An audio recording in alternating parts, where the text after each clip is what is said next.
Tanyakan pada mereka, mana satu sifat yang bisa menunjukkan bahwa dia itu Tuhan, yang bisa menunjukkan bahwa dia itu Tuhan. Lalu jika engkau bertanya kepada kami, mana sifat Allah itu, sah dia menjadi Tuhan. Tentu dengan sifatnya yang 20.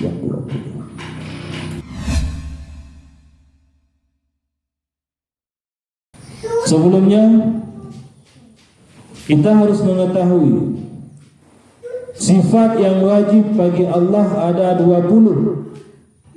Sifat yang wajib bagi Allah ada 20 sifat. Sifat yang mustahil bagi Allah pun ada 20 sifat. Sifat yang jaiz bagi Allah ada 1 sifat. Berapa sudah? 41. Sifat yang wajib bagi Rasul ada 4 sifat. Sifat yang mustahil bagi Rasul ada 4 sifat juga. Sifat yang jaiz bagi Rasul ada 50, ada 1 sifat. Digabungkan menjadi 50 sifat. Mungkin belum ada catatan dan rangkumannya. Namun insya Allah pekan depan Pak Ketua kita akan menulis. Nanti saya suruh catat sama orang di pesantren, akan dirangkum yang mana yang wajib, yang mana yang mustahil beserta dalilnya, yang mana yang jaiz pada Allah, dan yang mana yang wajib, yang mustahil beserta dalilnya, dan yang mana yang jaiz pada Rasul. Semuanya genap 50. Ada yang bisa jawab sifat? Yang pertama, sifat yang wajib bagi Allah wujud. Ini harus diingat. Ini harus diingat, wajib untuk diingat. Jika ada Tuhan selain Allah, ini mari kita taruh perbandingan. Sekalipun kita ini di sini minoritas, namun kita juga harus punya perbandingan. Jika ada Tuhan selain Allah, ingat kata-kata saya ya. Jika ada Tuhan selain Allah, manakah sifat Tuhan itu yang layak dia disebut sebagai Tuhan? Jika ada Tuhan selain Allah, taruhlah nanti ada pokok besar yang dijadikan Tuhan. Ada sekelompok orang yang mungkin nanti menjadikan Tuhan, pokok besar itu Tuhan. Matahari itu Tuhan. Atom itu Tuhan. Api itu Tuhan. Jika ada orang yang mengatakan ada Tuhan, yaitu selain Allah, tanyakan pada mereka, mana satu sifat yang bisa menunjukkan bahwa dia itu Tuhan. Lalu jika engkau bertanya kepada kami, mana sifat Allah itu yang engkau katakan sebagai Tuhan, yang kami katakan sebagai Tuhan, sah dia menjadi Tuhan. Tentu dengan sifatnya yang 20. Kita sering mendengar sifat yang wajib. Kita pun sering mendengar sifat yang mustahil. Lalu apa makna wajib dan apa makna mustahil? Misalkan sifat yang wajib bagi Allah, yang pertama wujud. Wujud itu wajib ada pada Allah. Yang kedua qidam. Qidam itu wajib ada pada Allah. Baka itu wajib ada pada Allah. Hingga seterusnya kepada mutakallimun itu wajib ada pada Allah. Di samping sisi wajib ada pada Allah, adapun sifat yang namanya mustahil ada pada Allah. Apa makna wajib? Wajib merupakan sesuatu yang tidak bisa diterima oleh akal pikiran kita jika kita katakan itu tidak ada.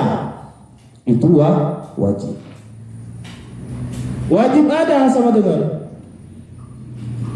karena tidak diterima oleh akal pikiran jika itu kita katakan tidak ada. Ma la yatasawwaru fi aqli adamuhu, itulah wajib. Sesuatu yang tidak bisa diterima oleh akal pikiran jika kita katakan itu tidak ada. Itu wajib. Makna daripada wajib. Contohnya bahwa ini satu kekosongan. Ini benda saya taruh di sini. Dari 100% kekosongan yang ada di sini, percaya tidak bahwa tidak ada kekosongan yang diambil oleh benda ini? Tentu kita tidak percaya. Kenapa? Karena tidak mungkin benda ini akan berada di sini jika kadar kekosongannya tidak diambil oleh benda ini. Ya kan? Paham? Paham Ibu? Paham. Ini masih kosong. 100%-nya kosong. Saya taruh ini di sini. Berapa persen yang diambil kekosongan oleh si benda ini? Katakanlah 20% dari kekosongan ini diambil oleh benda ini. Ini wajib namanya. Wajib oleh si benda ini mengambil kadar kekosongan yang ada pada tanah lapang ini.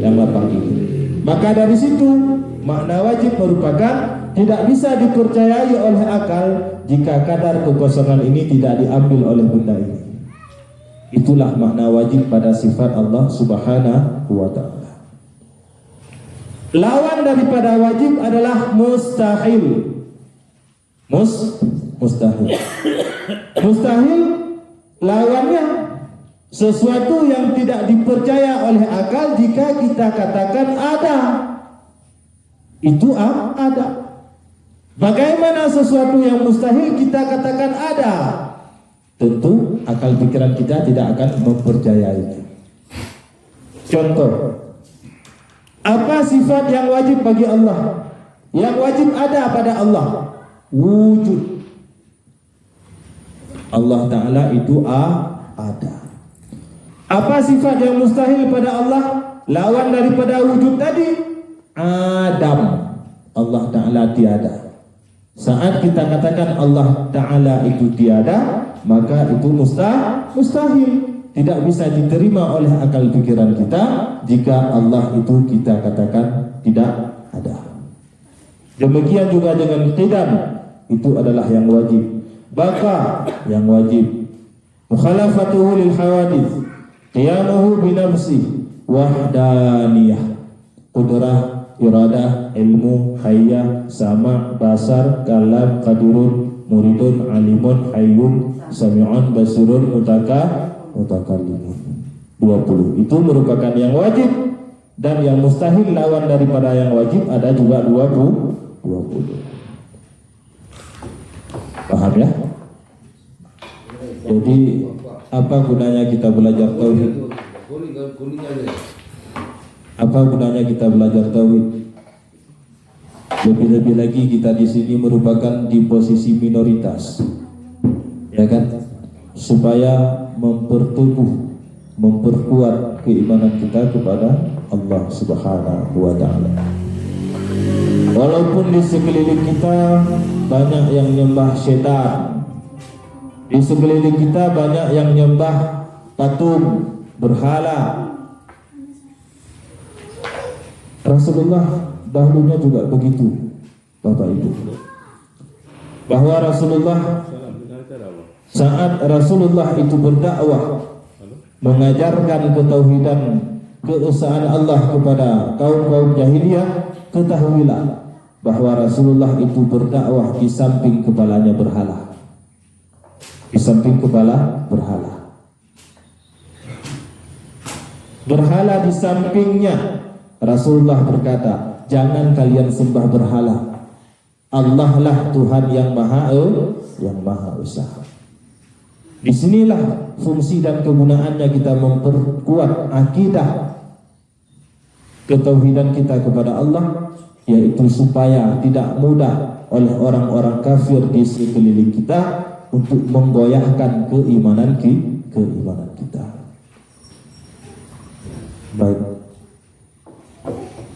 Dan insya Allah ke depan, pekan yang akan datang, minggu yang akan datang, kita akan membuat rangkuman berupa tabel, sifat yang wajib, sifat yang mustahil beserta dalilnya, sifat yang jaiz dan yang ada pada Allah dan yang ada pada Rasulullah beserta sifat af'alnya juga nanti akan kita rangkum secara lengkap, akan kita fotokopi Pak Ketua. Akan kita fotokopi, kita bagi satu orang satu lembar atau bisa dibawa pulang. Kadang ada anak-anak di rumah, mereka bisa belajar di situ. Kalau ingin membaca kitab kuning yang seperti ini rasanya tidak mungkin. Rasanya tidak mungkin. Kenapa? Di samping ini bahasa Arab, tidak ada barisnya. Jadi harus belajar ilmu nahu lagi, harus belajar ilmu soraf lagi, harus mondok lagi di pesantren barang 6 tahun. Jadi nanti akan dipermudah dengan merangkumkan sifat-sifat yang wajib dan mustahil itu. Sifat Allah yang pertama wujud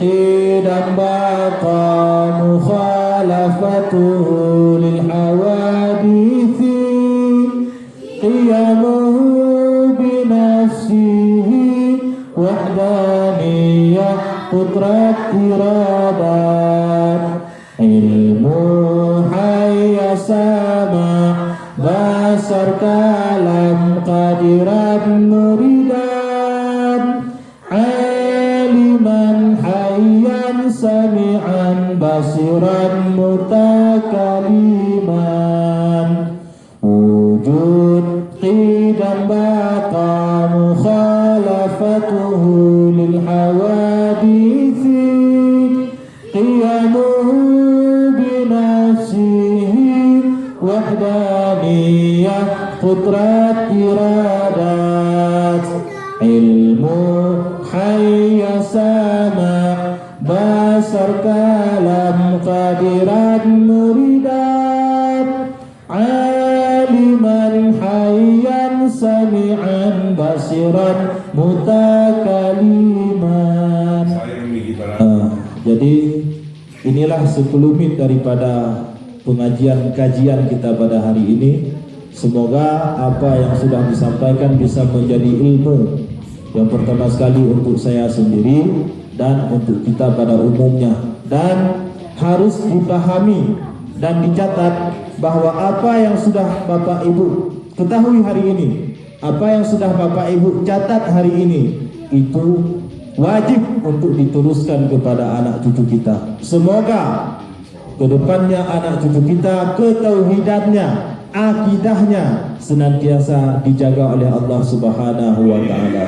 Wallahul muwaffiq ila aqwamit thariq. Wassalamualaikum warahmatullahi wabarakatuh. Selanjutnya